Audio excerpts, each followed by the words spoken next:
Hi, I'm Stacy Tabb. This is my series, You Are What You Eat. Stacy, where are you from? Born in Huntsville, raised in Huntsville, high school, college in Huntsville, and then married my husband in Huntsville, and then we moved down to Florida for 20 years. Wow, what were you doing in Florida? He was working at his career job, and my eventual career job, and raising our kids and photographing the entirety of Florida. Where would you go in Florida to photograph? We hit up every single nature preserve that we could find, and sometimes we were looking for bald eagles. Hilariously, Oh, wow. We went to Three Rivers Nature Preserve south of Kissimmee, and we spent 2 hours driving and walking through that preserve, photographing everything except a bald eagle. As soon as we turned on the outside road to start heading home, there was a cow pasture across the street that had lots of lovely dead trees in it, full of bald eagles. Oh, wow, of course. So literally everywhere in Florida can you photograph wildlife. Wow. What did you love about photographing wildlife? Just seeing them all in different perspectives, I guess. We were driving, I think we were taking our kids to my mother's house. They had moved down there with us at the same time, and they were little, kids were little, so we took them to my mom's house. We were driving back home, and we stopped at a retention pond outside of a church, and one of our best photographs we ever took was of a hovering osprey right over that Wow. pond. He was maybe 200 yards up in the air, and it was one of the best photographs we ever took. I'm typically a very realistic drawer and painter. So before COVID, I started experimenting with printmaking again and playing with drawing styles. And I'm really, really inspired by Scandinavian folk art styles, which are reflected, and Americana folk art styles, which typically feature animals stacked on top of each other. Didn't want to do copying of anything. I never want to be, everything is derivative, I understand, but I wanted to do something different. So the very first piece that I did was a great blue heron, and I replaced its feathers with the fish. And my husband, who is a genius and often helps me with inspiration, says you should title that You Are What You Eat, and that inspired the rest of the series. It just made it blossom.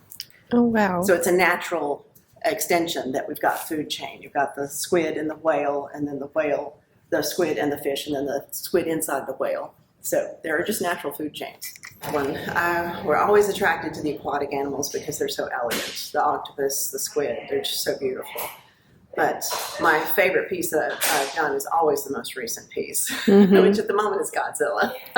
Gotcha. Researching him was very difficult. It took me a year. I had a customer actually request that one at an art show. And it took me a year to decide how to draw it because the reference photographs were a guy in a foam suit. And it was driving me absolutely crazy. So it took over a year to conquer that piece. I love The that. research is difficult sometimes. And Yeah. I learn a lot. Like the hawksbill turtle only eats jellyfish. Wow. No, the leatherback, I'm sorry, I screwed that one up. The leatherback turtle only eats jellyfish, which is why sometimes it gets in trouble with plastic bags because they look like jellyfish. Can you tell us a little bit about the differences and similarities between Florida and Alabama wildlife? Well, they're kind of becoming one, if you've noticed the number of alligators showing up in various places in Huntsville, for pity's sake. But we, on our farm up on Sand Mountain, we have a sizable pond and have like great blue herons that arrive there every day. And I don't remember ever seeing great blue herons as a kid. We have ospreys that overfly. And I remember seeing a lot of ospreys. We used to fish the Tennessee River when I was a kid every weekend, and I saw no ospreys. But the great blue herons are the biggest one. There are egrets. There are giant egrets, and there are snowy egrets. I never saw those as a kid either. So it's kind of expanding. You don't see the odder things like what was the one that follows trains? The caracara birds, though we just read yesterday that there's one living in Minnesota. I don't know if we're just all getting warmer or they're just getting more populous. Could you tell us a little more about the process? Sure.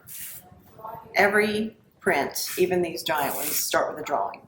So I'm drawing the entire thing, full length, full detail on paper. The only exception is these nail head details. Those were done afterwards. So I draw it on paper, and then I have a piece of linoleum that is this size. And I transfer the drawing to the block using carbon paper. So I'm tracing over the drawing, and that traces it on the block. And then I either carve away what I don't want to print. Well, in every case, it's carving away what I don't want to print, but there's a positive print and there's this, which is a negative print. So I carve everything out and then print everything else. Mm-hmm. I do this when I want a background, want a full background. I carve away when I want to do an isolated piece. So all the carvings are done with very sharp tools, same kind that you would carve wood with. They're V-shaped and U-shaped, and you just vary the tool based on what kind of mark you want to make. And then you get out your hammer and your nail for this kind of thing. So tell us a little more about color in this peacock. The peacock I knew was going to have to be in color. Everything before this had been just gold. So I have to plan in the carving process to put in color because I'm not doing it as part of the printing process. There are any number of ways that you can add color as a printmaker. Sometimes it's with extra blocks. Sometimes it's with a reduction process where you start with a lighter color and print out towards black. But I have been a painter since I was a kid, so I knew I wanted to hand paint these. Mm-hmm. Also, by carving out all these feathers, that gives me options to hand paint in different colors. Mm-hmm. I have a version of this that actually has green in here and the blue Beautiful. center. So yeah, the peacock was the one that I knew needed to be full color because otherwise you get in trouble. Yeah. The police would come get you. Probably, yes. And there's figs, maybe? They're beautiful. There's what? Is that figs or pomegranates? Those are pomegranates. They're beautiful. So in researching what peacocks eat, it's literally everything. Just like most birds, most dinosaurs, they eat whatever they can catch, get their claws on. And I was going to do scorpions because the juxtaposition pleased me. Horrible with beautiful. But our daughter is just obsessed with pomegranates. And it made me, she said something, it made me think about it. And I found these beautiful old illustrations that showed me how I could do it with the half open, and I adapted them through my own versions. So beautiful. Now I'm going to paint that on the arches inside our house, when I get a moment to myself. Oh, wow. We have 2 arch doorways. They're about that wide, and I'm going to paint pomegranates all over those. I love that. Can you tell me, I had another question. It was so good. Hold on. Oh, tell me a little more about the peacock in your signature. This is called a chop.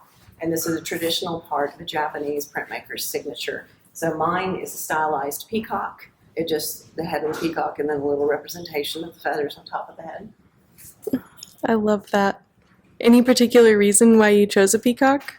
My hair used to be down to here. Oh. And this part of it was blue and green. So yeah, that was the peacock. Oh, I love that. It was very personal at the time.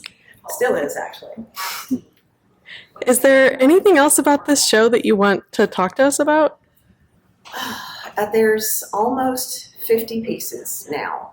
Wow. I have just finished printing the Chinese dragon, and I'll have that at the closing reception. I have just drawn, and I just did by commission by someone who saw this show. She wanted an opossum, a Virginia opossum. I have that one now. He's got strawberries inside. It's super cute. I'll have that at the closing reception too. And then coming is a bumblebee, a true bumblebee with echinacea flowers inside. And then I've got planned a giant mermaid who is, we always find it hilarious that a mermaid is not this lovely creature perched on a rock. She is a giant creature, and she will grab your ship and rip it open and eat you. And so I'm drawing a monstrous mermaid as part of the cryptid series. Love and there's that. about 4 more to fill in the 50.